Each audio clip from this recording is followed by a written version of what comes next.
All right. Tyler McCurry on No Fuss Herbal Salve, which this is not an herbal salve question, though. Can you please explain to me the difference in milk from the time it comes from the cow until it's all separated out? Like whole milk has cream, right? Then the cream comes off and that's what's left is the skim. Is the liquid that comes from the butter making process, called buttermilk.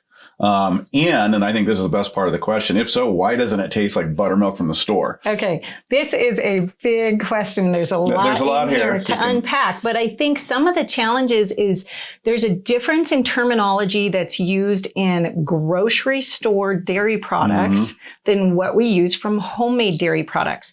So when you go out to your barn and milk a cow, you have what is truly whole milk that is actually called cream line milk, if you want to get into a different term.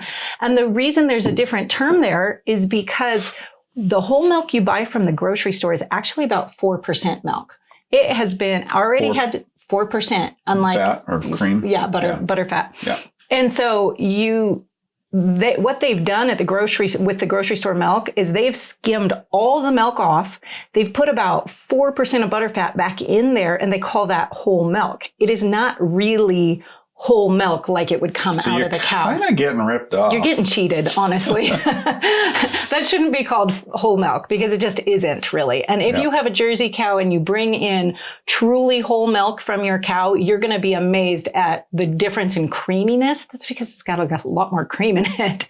But once you skim the milk off, or the cream off the top of your milk, then you are removing that butter fat from the milk, or at least a percentage of it. Now, if you're just skimming with a spoon, it's very unlikely that you're going to get non-fat milk.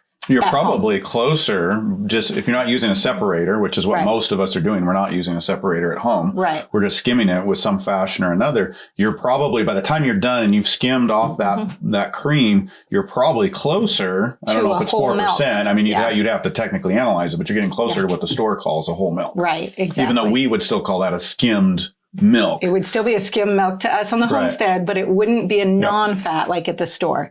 So there's a lot of confusion with all those terms there. And, you can get into cream and all the different terms that have to do with cream. And there's a lot of them. Now, the buttermilk question is a great question because what we call buttermilk that comes from the store is a cultured milk. It's not actually the leftovers from making butter.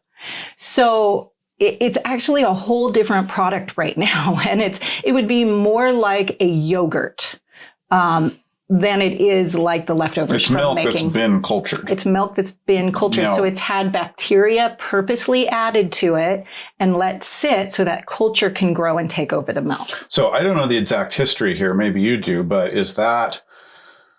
did they take originally buttermilk and then use it to culture milk to create buttermilk, or did they just let the buttermilk itself go cultured? No, it actually happened the other way, is that traditionally, in order to make your butter, you would allow your cream to culture.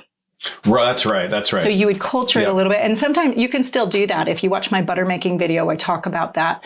And turning it into a little bit like lightly buttermilk, lightly cultured in order to make your butter come out. So then the leftovers of that cultured milk that then got turned into butter would have been a cultured buttermilk. And that would have been the buttermilk. Like my grandfather drank buttermilk from the farm. Yes. And loved it. Yes. And then he drank the Knutson's or whatever it was when I was a kid. And that was different, he said, but he still really liked it. But he still really liked it, That's the original But if you just process. make butter, just fresh butter, and then you take what's left over, it's not going to taste anything like store-bought buttermilk or homemade cultured buttermilk. Right.